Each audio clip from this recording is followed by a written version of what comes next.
Time now to take a look at what's in store for the property market this weekend. And joining me to spell it all out is real estate agent Adrian Bo, who runs a national auction business. Adrian, another busy weekend ahead. Absolutely, Erin. We've got 1,800 auctions across the board nationally tomorrow. And last week's clearance rate was very consistent with 70%, which has been the fourth week in a row now. And what we've realised this week with some of the inflation numbers that came out was highly anticipated around that March quarter, which, thank God, everyone was sort of sitting by waiting for that. And it came in at 7%, where the December quarter was 7.8%. So definitely heading in the right direction there. Yeah, absolutely. Now, what are your top tips for anyone who's looking at selling? Well, timing is important. However, it's impossible to pick the top of the market because you never know the top of the market until afterwards. Yeah. So I think it's circumstance-based because you can't really pick the top and have a child at the same time or need a larger or smaller home. So I think what you've got control over is selecting the right agent. And this is not an area where you want to penny pinch or nickel and dime, because the agent really does fall into the profit column, not the expense column. And, you know, marketing and what might seem like you're saving a bit of money in either the commission or the marketing, if you choose an agent who doesn't achieve the highest price, you're actually ended up choosing the most expensive agent. So it's critical. A lot of dodgy operators out there. Like, how do you, if you're just an everyday punter and you're looking for someone to sell your home, how do you discern between who's good and who's not? The best way is internal referrals. So I know that's something that you pride yourself on as well, that internal network.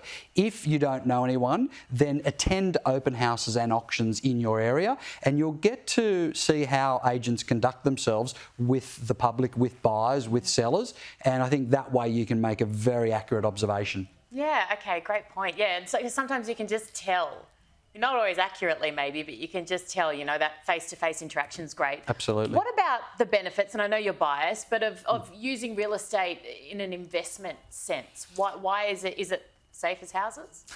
Well, look, I mean, apart from being a forced savings exercise and also a great capital growth exercise, because it's very hard to earn that type of money when you're looking at doubling the value over a 10-year period, which if you buy in the right area, that can be a reality. But the tax benefits, Erin, so you can buy a property in your self-managed super fund, for example, and the capital gains savings that you can achieve through that vehicle or that entity is huge. And also, even in your personal name, the negative gearing around offsetting some of your personal income tax is quite important as well.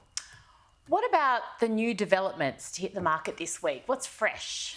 So we've got the Centennial Collection, which is right in the heartland of the eastern suburbs, and that's directly opposite in Sydney. Yeah. Absolutely, and it's directly opposite Centennial Park and Nelson Street in Bondi Junction.